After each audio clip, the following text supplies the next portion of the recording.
Guys, good morning. So for today's video, papakita ko sa inyo yung mga basic operations ng Navtex, kung paano ba siya sineset up and paano ba mag-test ng Navtex. So dito muna tayo guys sa ating ADP.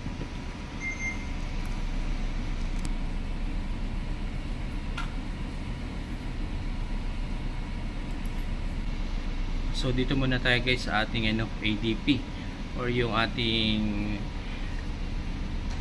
Admiralty Digital Radio Signals. So 12452 to. So ito yung active na area na meron tayo. So galing tayo guys ng Brazil and papunta tayo ng BIK. So kailangan from Brazil papuntang BIK meron tayong active permit na gagamitin natin or ginamit natin dito sa ating passage plan para hindi tayo magkaroon ng problema, lalo na pag may mga port state inspection. So ito guys is ipapakita ko sa inyo yung mga reference para meron kayong guide balang araw kung saan nyo makikita yung mga Navtex stations and yung mga area. Yan, for example, select natin yan, Durban, South Africa. Yan, select natin.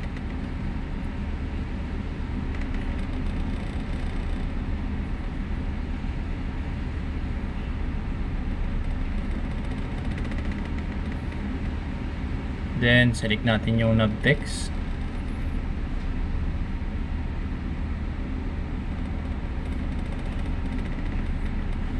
So yan guys, kung makikita nyo yung mga bilog na yan, so yan yung Navtex stations, yung area. So pag pumasok tayo dyan, so makaka-receive na tayo guys ng mga messages dun sa area na yan. And yung makikita nyo yung mga kulay red, so yan yung international language. So yan yung 518 kHz, and yung national language naman or yung local is yung 490 kHz. So madali natin silang ma-identify. So yung mga kulay red, so yan yung madalas nating ginagamit, yung 518 kHz or yung international language. So ito guys yung ating ADP or yung ating ADRS 1345. So ipapakita ko sa inyo kung saan ba nakukuha yung mga information na ginagamit natin para ma-set up natin yung ating Navtex, yung mga Naveria, Navstations. So kung makikita nyo dito guys, so naka-active lahat yung mga natin, weather stations, radio stations, Navtex stations, and yung mga Naverias. So ito mga nakikita nyo na kulay green, yan. So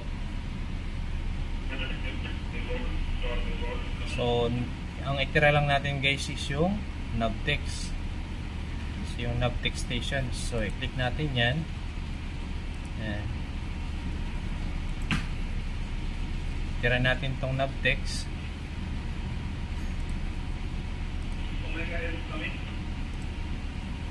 Yan. So ito na lang yung natira guys, yung Navtex stations. And then tulad ng sabi ko kanina, galing tayo ng Brazil, papunta tayo ng Iran. So BIK yung aming port. So may dito sa area 2 papunta ng area 1. So before tayo gumawa ng passage plan, so kailangan meron na tayong mga permit para dito sa area 2 and area 1. So paano ba nakikita guys yung area? Yan, tulad nito, yan, naka-highlight na yan. So area 9 yung area na to. So dito sa Gulf of Oman puntang Persian Gulf or dito sa part ng Iran, yan, area 9.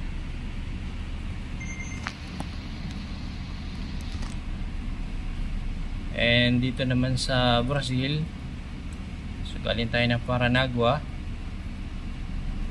Kasi dito sa area na to is walang Navtex stations. So meron dito sa baba. Yan. Dito sa La Paloma. Pero sa part dito, so wala siyang Navtex stations.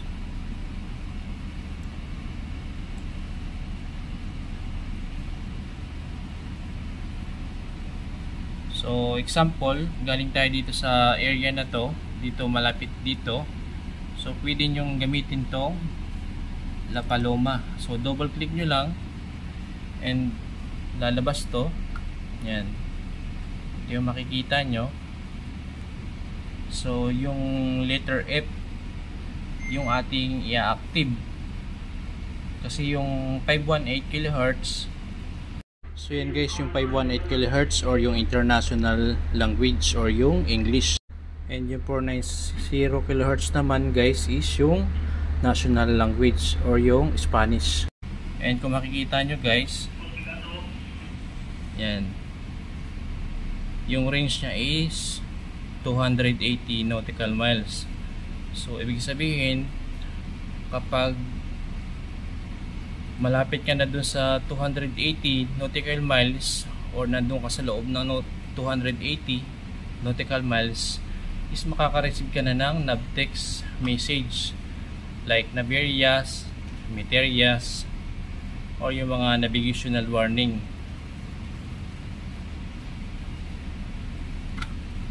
So close na natin.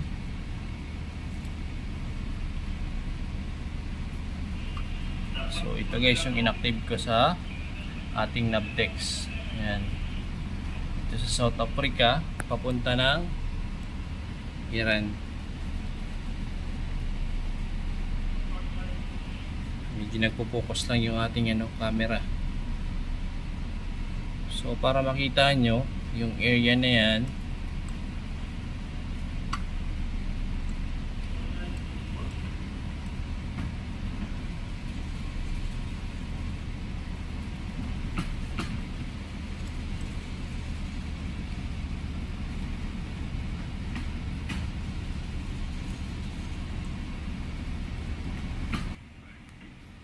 yan, so balik tayo guys.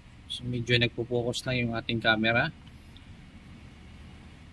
So yan, para makita natin yung mga Naverias, so kailangan i-active din natin siya dito. So click lang natin to. Yan. Yan, Naverias. So yung mga kulay red na yan, so yan yung mga area. So tulad nito. Yan, dito sa may Gulf of Oman, click nyo lang yung red na yan. So yan, makikita nyo yung 9. So double click nyo.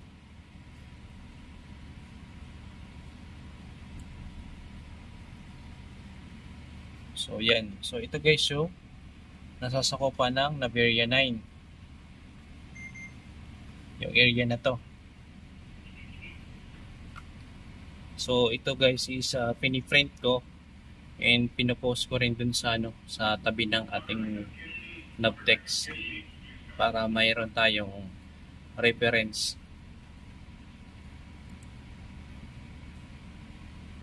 Yan.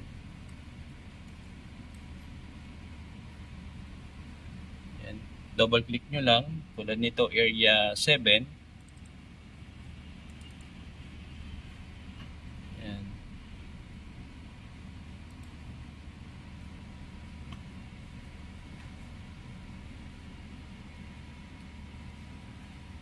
So ito guys yung nasasakupan ng Naviera Materia 7.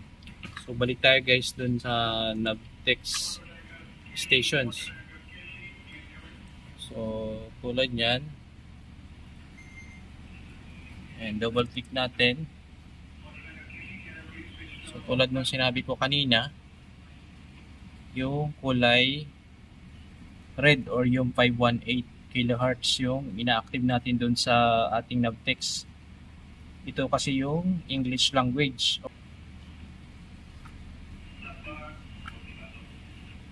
Then close na natin and punta naman tayo dun sa ating Navtex.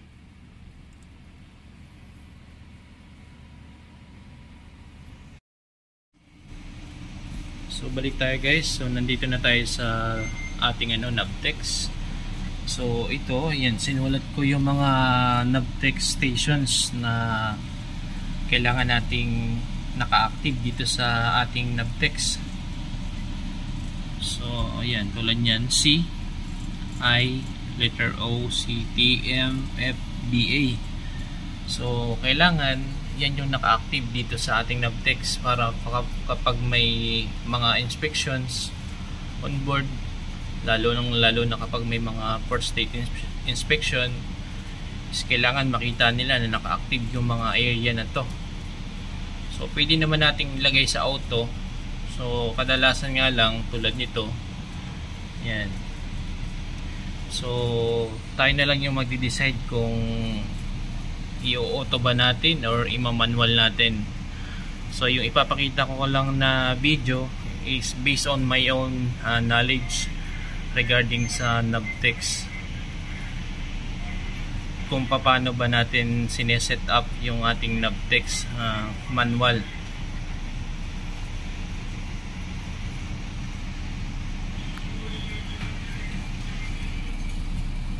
Yan. So press natin guys yung menu. Yan.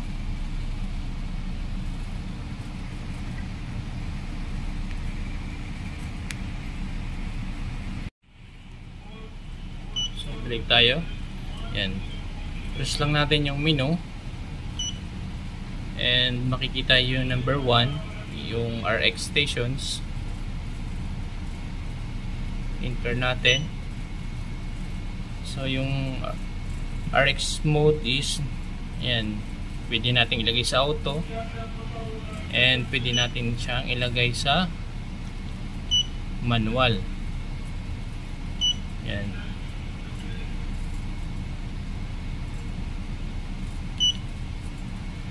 And yung operation or yung operating frequency naman natin is RX1, RX2, RX3.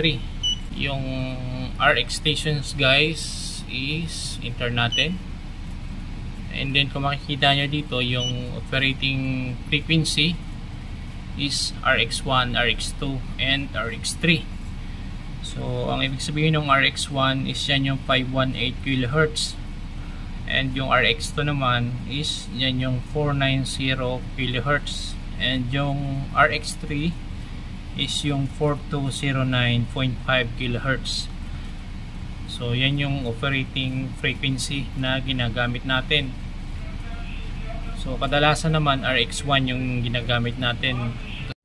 So yung RX1 guys is yan yung 518 kHz or yung international language na English. And yung 490 kHz naman is yan yung local language. So RX1 yung ating naka-active dun sa ating auto and manual settings. Yung 518 kHz.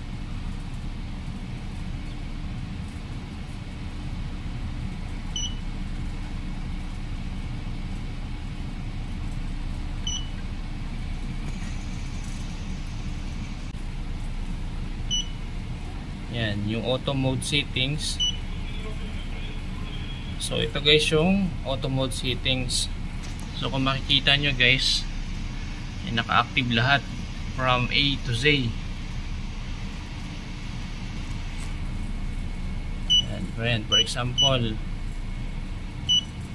i-deactive natin yan. So enter nyo lang. Ayan. Kasi naka select all tayo. Ayan. Kapag gusto nyo i-manual, yan, select ko lang natin kasi ito yung ginagamit natin kapag naka-auto.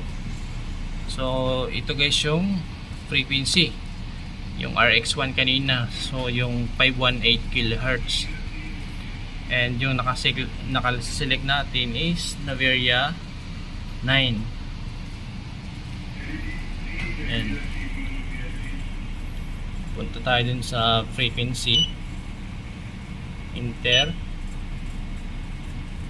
And so yung RX1 is 518 kHz, and then down nyo lang, and then yung RX3 naman is 4209.5 kHz, and yung RX2 naman is 490 kHz. So yun yung RX1, RX2 and RX3. Then select lang natin yung RX1 or yung 518 kHz, and balik tayo. And then dito naman sa Naveria, so dito tayo sa Naveria 9. So down nyo lang yan para ma-select nyo yung mga area na gusto nyo i-set up.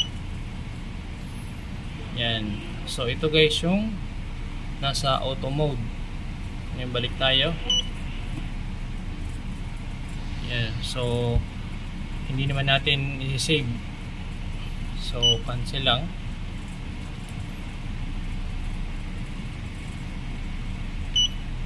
Enter.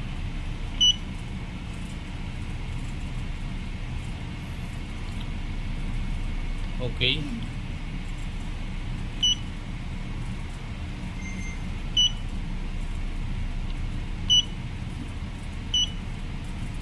And dito guys yung manual mode settings. So enter natin.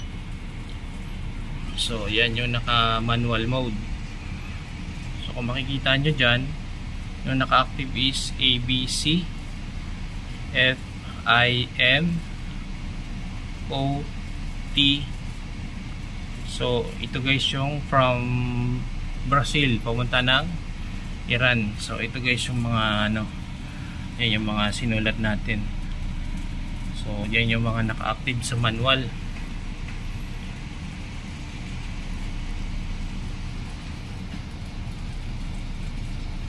Yan. And then punta naman tayo ng message type, enter. So sa message type, yan, tulad yan, yung frequency is RX1 yung ginagamit natin. So ito guys yung mga message type na ma-receive natin dito sa ano, dito sa nating Navtex. So yung navigational warnings, materia warnings, ice reports, search and rescue, yung meteo forecast, follow service, ayan. So lahat ng yan yung mga na ma-receive natin dito sa ating Navtex. So kung may printer yung ating Navtex, so automatic yan magpiprint. So depende sa setup ng ating ano, Navtex. So balik tayo, menu.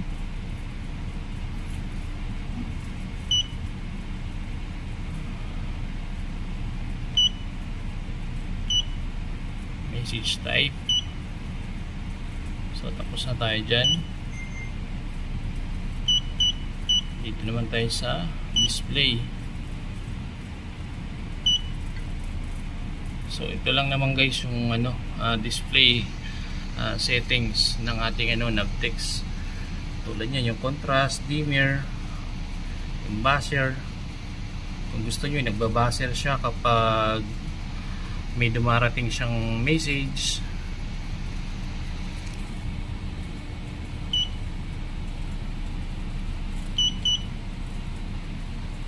Yan, dito naman tayo sa Navtex.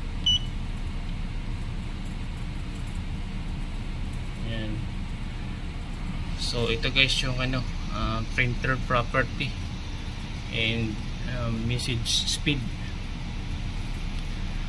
So kayo na lang yung bahalang mag setup nito, depende kasi sa inyo kung anong gusto nyong setup dito sa ating ano, Navtex.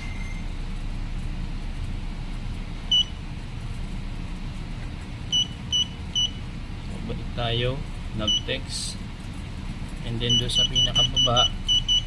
And ito naman guys yung message output settings natin. So yung nakikita natin mga messages dun sa ating screen sa Navtex, so ito yung mga nakaselect. Depende pa rin sa ating root.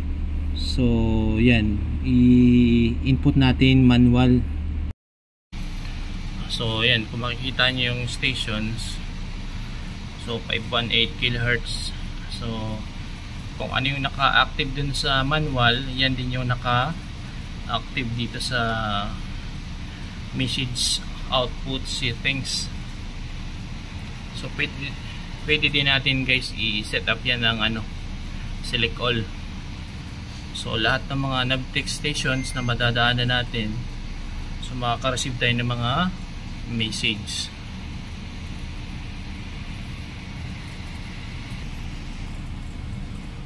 Balik tayo. So pasensya na kayo, medyo magalaw kasi medyo maswell.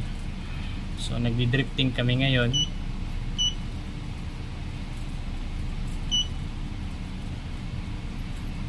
And punta tayo ng Navtex. So tapos na tayo dito. And then ang next is punta tayo ng maintenance. So enter natin.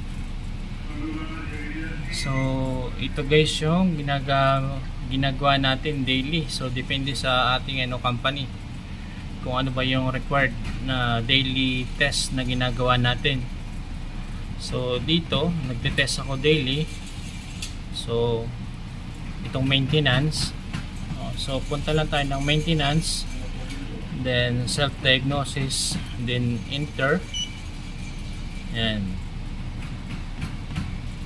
And then enter ulit natin, and then arrow down. Yan, start natin, then print, enter. Yan.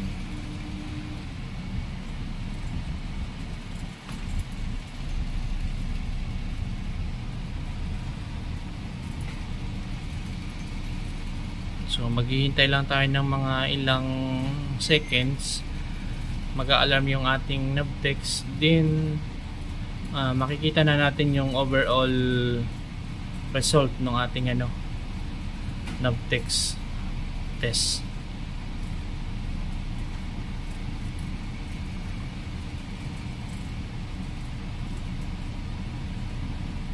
And then yung number 2, yan, LCD diagnosis, and yung number 3 is self diagnosis log. Yan, so nag-buzzer, and then press lang tayo ng kahit anong key. So yan, enter natin. Yan, so kung makikita nyo, nagpiprint na yung result ng ating testing.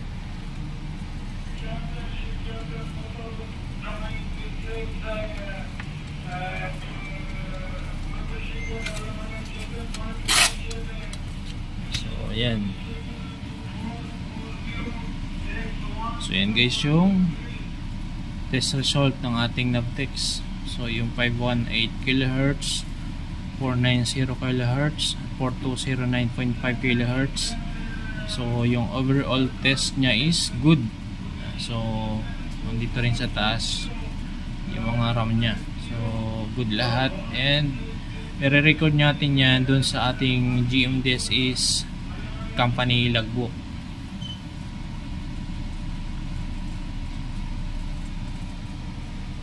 So yun lang guys. And yung number 6 naman is yan, siyempre language natin is English. So always naman yan, kahit sa barko, yung ating ginagamit na English. I mean, yung ating ginagamit on board na language is English. So yan. So yung number 6, English. So ilan lang yan guys sa mga masishare ko sa inyo with regards to GRC Navtex receiver. And next time kung may mga gusto pa kayong malaman regarding sa ibang navigational equipment, so pwede nyo akong i-message para makatulong din ako sa inyo, lalong lalo nito sa mga aspiring officers, sa mga ratings na nagnanais maging officer balang araw. So balik na tayo ng display. So yun lang guys, and good morning sa inyo lahat. Thank you.